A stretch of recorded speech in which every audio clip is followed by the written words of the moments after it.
Hi friends, welcome back. And today we are going to discussing about what is the difference between Apache Kafka and RabbitMQ. Okay, basically I'm going to give you a small example. Okay, I am not going to in depth of this difference. Okay, small points I'm going to explaining.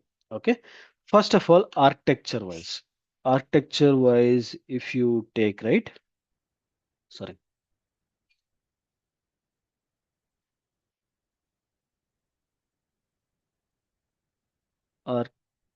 architectures wise, if you take that architecture wise. Kafka basically Kafka first Kafka. Okay, Kafka it will combine the messages. Okay, messaging.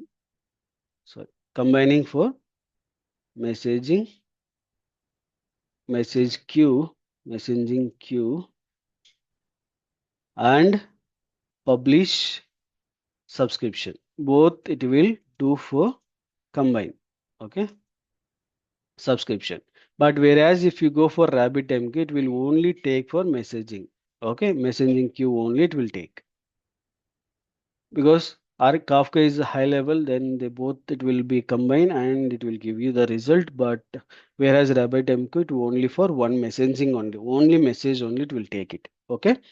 Scalability wise, scalability is nothing but how much the users can be consumed for the one topic. Okay, how many ways you can able to do that. Scalability wise, if you say Kafka will allow to divide the partition of the increasing number of users to consume that entire queue to scalable out of the distribution.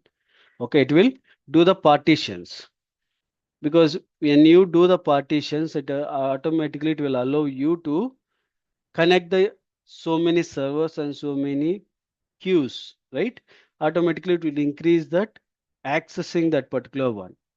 But whereas if you go for RabbitMQ, it will only for computing the consumers only. It will not do for any partition. It will not do for any partition to connecting all the servers, different server. Only it will create for one way of traffic. Okay, it will not do for any partitions.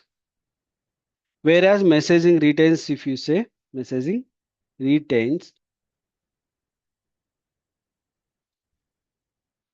whereas messaging retain wise, if you say right, it will store for the data one day. It will store one day data one-day data, and they can able to retain that entire information into their database. As we said the last video session time also, Kafka can store the data. Okay, then it will send to that DB, right? And even the data will be a flow to the users and all everything it will flow. Okay, automatically store and whenever your DB is problem it is happen immediately we can able to say Kafka, please stop one day data to in your location once my DB is up and we can able to pull out like that we can able to stop there and automatically store into the Kafka and it will go back. Okay, whereas if you say uh, RabbitMQ, once consumer is consumed that message, automatically it will delete it. Once the acknowledgement went to that users, automatically that message will go and delete it. Okay, there is no storage of this one, no storage. We will not store any data. Once the acknowledgement is went, automatically the message will be deleted as they're consumed. Because that automatically they're consumed, no need to store it. Then it will delete it. Okay. And multiple consumers. Multiple consumer wise also you can say Kafka will give the multiple consumers can subscribe the same topic. And multiple consumers can subscribe to the same topic. Same topic. They can able to subscribe the same topic because they are allowing to access the same topic because the Kafka allow the same messaging to replace that like a given window time. That specific time period they can able to access the same topic. Okay, because they are already subscribed. Okay, multiple ways we can able to. But when you go for RabbitMQ, multiple consumers cannot be allowed to receive the same message. They are not allowing to. They are not allowing that same message to accessing or receiving. Okay, because once the messages are removed as they are consumed. One, because last point also we say, right, once acknowledgement went to the user, automatically that message will be deleted because they are already consumed. Because of that, this multiple topics like same topic, multiple members cannot be accessed because the RabbitMQ says that once you consumed, automatically deleted. Then why again another person can able to again another person they need to go for queue. They get that another new topic. Okay, replication wise,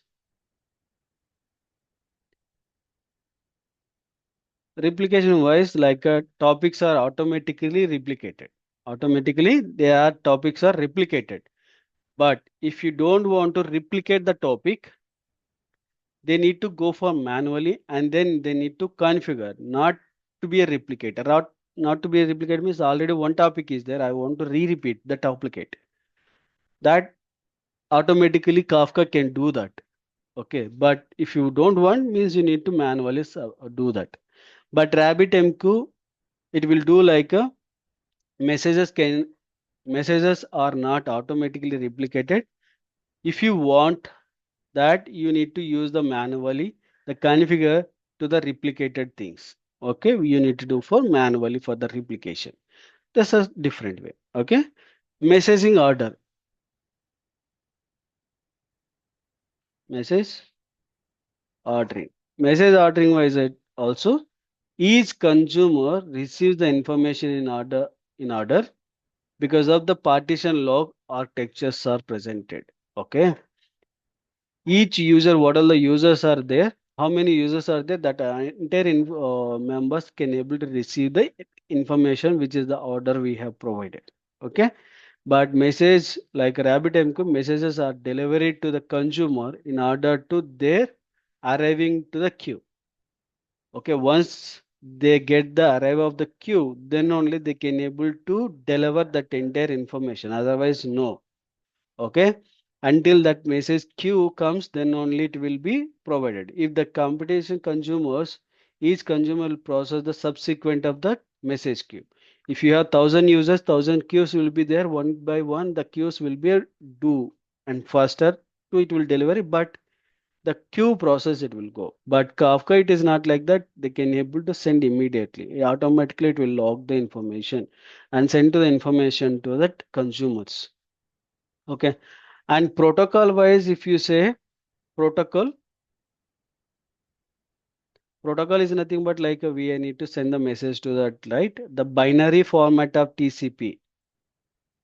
Okay, binary format of TCP, they can able to use it. But RabbitMQ will use for advanced queue protocol like AMQP. Okay, with the support of where so there are some plugins they are going to use AMQP. There are some of the plugins like MQTT and STOMP. Like that, there are plugins. Based upon the plugins, they can able to connect with the protocol. Because of that, only the message queue will go very fast. Okay, as of after seeing all of this, right, we can say Kafka is the one can able to create a multiple architecture like multiple things like a message queue, and it will give the publish subscribers and multiple partitions, and it will store for one day topics, and the same topic can able to create a multiple members can able to access. Otherwise also it is the faster, and TCP messages also it will send immediately. Okay, this is all about for the difference between the RabbitMQ and Kafka. I hope it this entire information helpful for you. Thank you for watching and please do subscribe and share to your friends and colleagues. Thank you.